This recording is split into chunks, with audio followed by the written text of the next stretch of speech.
MTS का जो notification है वो आउट हो गया है और इसको भरने के लिए कौन कौन से डॉक्यूमेंट्स चाहिए, उसके अलावा आप कितने पढ़े लिखे चाहिए, और भी डिटेल्स हैं जैसे कि सैलरी क्या मिलती है, कितने पोस्ट रखे गए हैं, और मेरे इस थंबनेल में एसएससी पागल है ऐसा क्यों लिख के आया है, ये सभी डिटेल के बारे में हम इस वीडियो में बताने वाले हैं। यहाँ पे देखेंगे 26 तारीख को ये नोटिफिकेशन जारी हुआ है। इसका ऑफिशियल नोटिफिकेशन एसएससी की वेबसाइट ssgov.in पे जारी हुआ है। वहाँ पे जाके आप डाउनलोड कर सकते हैं इसे, और इसका जो लिंक है वो डिस्क्रिप्शन बॉक्स में, वहाँ से भी डाउनलोड कर सकते हैं। यहाँ पे देखेंगे मल्टीटास्किंग स्टाफ का जो वैकेंसी है वो जारी कर दिया गया है। इसमें नॉन टेक्निकल और एक हवलदार की वैकेंसी भी इसी में आती है। यहाँ से ऑनलाइन करने का जो डेट है वो 26 तारीख से शुरू कर दिया गया है और लास्ट डेट इसका है 24/7/2025 रात में 11 बजे तक आप ऑनलाइन कर सकते हैं। इसके अलावा अगर जो आप फॉर्म भर दिए और उसके बाद से पेमेंट नहीं कर पाए तो पेमेंट करने का जो डेट है वो 25/7/2025 तक रात के 11 बजे तक है। इसके अलावा अगर जो आप गलती कर देते हैं फॉर्म में तो यहाँ पे 29/7 से लेकर 31/7/2025 के बीच में आप उसमें करेक्शन कर सकते हैं, बशर्ते करेक्शन करने के पेमेंट करना पड़ेगा।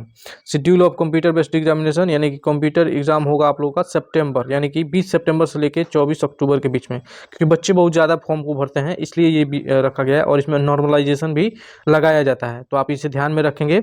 और सिलेबस के बारे में हम इस वीडियो में बताने वाले हैं कि क्या कैसे पैटर्न होने वाला है, किस पोर्शन से कितने क्वेश्चन आने वाले हैं।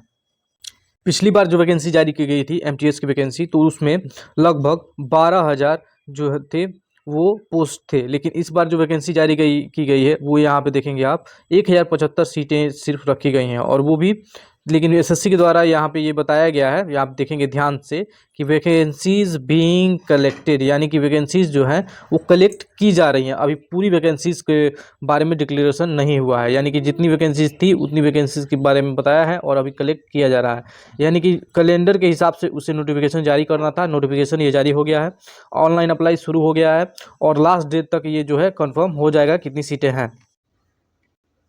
तो आप लोगों को पता चल गया होगा कि क्यों मैंने एसएससी पागल है का लगाया था थंबनेल में। यहाँ पे एज की बात कर लेते हैं, तो एज की जो गणना होगी वो 1/8/2025 तक गणना होगी, और मैंने पिछले वीडियो में बताया हुआ है कि कैसे आप लोगों को एज कैलकुलेट करना है, उसका पूरा वीडियो मैंने बताया हुआ है स्टेप बाय स्टेप। आप अपने मोबाइल से ही चेक कर सकते हैं, आप मेरे चैनल पर जाकर देख सकते हैं कैसे आप लोगों को अपना एज चेक करना है। 1/8/2025 को एज लिमिट ली जाएगी, इतने तारीख तक आप लोगों का जो कम से कम उम्र जो है वो 18 साल होना चाहिए और ज़्यादा से ज़्यादा 25 साल होना चाहिए। इसके अलावा अगर जो आप दूसरे कैटेगरी से आते हैं, जैसे कि अगर जो आप ओबीसी कैटेगरी से आते हैं तो 3 साल की छूट मिल जाएगी, अगर जो आप एससी एसटी से आते हैं तो 5 साल की छूट मिल जाएगी, अगर जो आप शरीर से फिजिकली हैंडीकैप्ड हैं तो आपको 10 साल की छूट मिल जाएगी। यदि आप हवलदार के लिए फॉर्म भर रहे हैं तो आपकी उम्र 18 से 27 साल है, तब भी आप फॉर्म को भर सकते हैं, उसमें भी छूट मिल जाएगी 5 साल और 3 साल की। बहुत सारे लोगों का आधार कार्ड में गलती होता है तो वो आधार कार्ड के हिसाब से फॉर्म को फिल करते हैं। जब आप ओटीआर करेंगे, जो कि पहला रजिस्ट्रेशन होता है, उसके बाद जो भी फॉर्म भरना होता है एसएससी का, वो फॉर्म आप भर सकते हैं। उसमें आप लोगों का जो मैट्रिक का जो सर्टिफिकेट है उसके हिसाब से आप डालिएगा, मैट्रिक के सर्टिफिकेट के हिसाब से ही आप अपना जो है डेट ऑफ बर्थ डालिएगा। अब इसेंशियल क्वालिफिकेशन के बारे में बात कर लेते हैं, कितना पढ़ा लिखा चाहिए। तो 1/8/2025 जो भी गणनाएं होती वो 1/8/2025 होंगी। 1/8/2025 तक आप 10th जो है वो पास कर लेने चाहिए। आप किसी भी के लिए फॉर्म हवलदार के लिए भर रहे हैं या एमटीएस के लिए भर रहे हैं, आपका जो एग्ज़ाम है उसका रिजल्ट जो है 1/8/2025 तक जारी हो गया हो, ऐसा सोचिएगा आप। अगर नहीं जारी हुआ है तो अगर जो नहीं जारी हुआ है तो आप फॉर्म को नहीं भर पाएंगे। आपका मार्कशीट नहीं आया है, लेकिन आप अगर जो फॉर्म भरना चाहते हैं तो आपका रिजल्ट आ जाना चाहिए, 1/8/2025 तक जारी हो जाना चाहिए। अगर सिलेक्शन प्रोसेस की बात करें तो सबसे पहले इसमें जो है फॉर्म को भरवाया जाएगा, उसके बाद आप लोगों का जो है एडमिट कार्ड आएगा। एडमिट कार्ड आने के बाद से आप लोगों का एग्ज़ाम होगा, जो कि एक ही एग्ज़ाम होता है।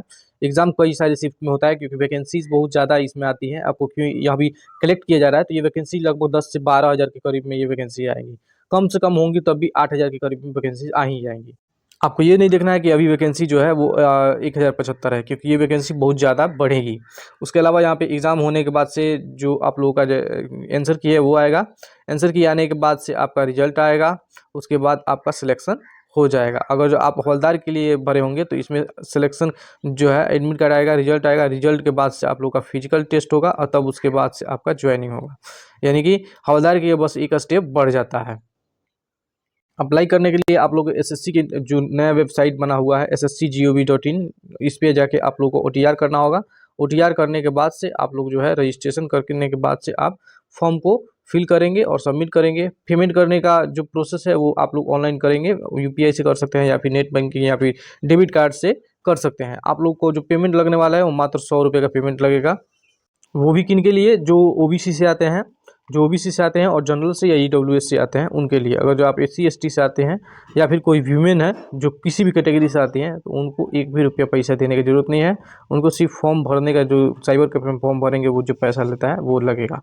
एक ज़रूरी बात मैं बता दूं आप लोगों को कि आधार बेस्ड यहाँ पे ऑथेंटिकेशन होगा, या आपका आधार कार्ड में जो मोबाइल नंबर जुड़ा है वो चालू होना चाहिए, आपके पास होना चाहिए। अगर जो नहीं है तो आप जाके आधार कार्ड में अपडेट करा लेंगे। अपडेट कराने के बाद से ही इस फॉर्म को भरेंगे, ओटीआर करेंगे। कोई भी काम करना होगा सबसे आधार में मोबाइल नंबर जुड़वा लेंगे, तभी ये काम कराएंगे। नहीं तो आपका जो फॉर्म है रिजेक्ट हो जाएगा, आपका कोई आगे फॉर्म नहीं भरा पाएगा।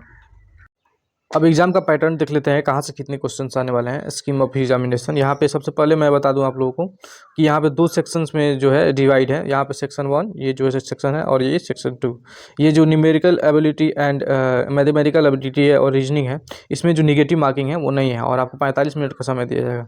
वहीं अगर जनरल अवेयरनेस और इंग्लिश लैंग्वेज कम्प्रीहेंशन की बात किया जाए तो यहाँ 45 मिनट तो दिए जाएंगे, लेकिन 1/3 का निगेटिव मार्किंग है, यानी कि गलत होगा तो 1 मार्क्स काट लिया जाएगा, सही होगा तो 3 मार्क्स दिए जाएंगे। यहाँ पे देखेंगे सभी के लिए 20 क्वेश्चन आएंगे न्यूमेरिकल एबिलिटी से, और 60 नंबर का होगा। रीजनिंग से भी 20 क्वेश्चन आएंगे, 60 नंबर का होंगे। वहीं सेक्शन 2 में 25-25 क्वेश्चन आएंगे, यानी कि जनरल अवेयरनेस और इंग्लिश कम्प्रीहेंशन का 75-75 मार्क्स के होंगे। इसमें मायने ये रखता है कि आप तैयारी कैसी किए होंगे। अगर जो आप अच्छे से किए होंगे तो इस वैकेंसी को, इस फॉर्म को निकालना बहुत आसान होता है। अगर जो आप डिटेल सिलेबस देखना चाहते हैं तो यहाँ पे देखेंगे पूरा डिटेल सिलेबस दिया गया है। आप डिस्क्रिप्शन बॉक्स में इसका लिंक है, इसे डाउनलोड करके देख लेंगे कौन कौन से टॉपिक से कितने कितने जो है कौन कौन से टॉपिक से क्वेश्चंस आते हैं और कौन कौन से टॉपिक्स इसमें कवर किए गए हैं। उसके अलावा यहाँ पे देखेंगे फिजिकल एफिशिएंसी टेस्ट, मैंने बताया आप लोगों को कि जो हवलदार के लिए भरेंगे वो लगेगा उन लोगों को। वॉकिंग उन लोगों का 1600 मीटर होगा 15 मिनट में, और लड़कों के लिए। और अगर जो आप फीमेल हैं तो आप लोगों को 1 किलोमीटर 20 मिनट में करना होगा। तो यहाँ पे देखेंगे हवलदार के लिए हाइट भी दी गई है। अगर जो मेल हैं आप तो आपकी हाइट 157.5 सेंटीमीटर होनी चाहिए, और यहाँ पे 81 सेंटीमीटर जो चेस्ट है वो होना चाहिए। इसके अलावा अगर जो आप फीमेल हैं तो आपकी कम से कम वेट जो है वो 48 kg होनी चाहिए, और आपकी जो हाइट है वो 152 सेंटीमीटर होना चाहिए। आप लोग माप लेंगे तब उसके बाद से फॉर्म को भरेंगे। और यहाँ पे ये हम बता दें आपको, इस वीडियो में मैंने बताया नहीं कि सैलरी क्या होने वाली है। तो सैलरी यहाँ पे आप देखेंगे, सैलरी जो है 7th लेवल 1 के हिसाब से 7th CPC के हिसाब से पेमेंट दिया जाता है, जो कि ये होता है इन हैंड सैलरी 29,000 सैलरी आप लोगों को फर्स्ट जो है इन हैंड सैलरी मिलेगी। उसके अलावा आगे जो है बढ़ती रहती हैं सैलरी, इसमें इंक्रीमेंट होते रहता है, प्रमोशन भी इसमें होते रहता है। तो आप लोग इस वैकेंसी के लिए फॉर्म को भर सकते हैं। बाकी कमेंट बॉक्स में ज़रूर बताइए आप कुछ चीज़ का प्रॉब्लम हो रहा है या फिर क्या समझ में नहीं आया, उस पर मैं दोबारा वीडियो बना दूंगा। अगर अच्छा लगा हो तो इस वीडियो को लाइक ज़रूर करिएगा, क्योंकि आपके लिए ही वीडियो बना रहे हैं और आगे आते रहेंगे वीडियो। धन्यवाद।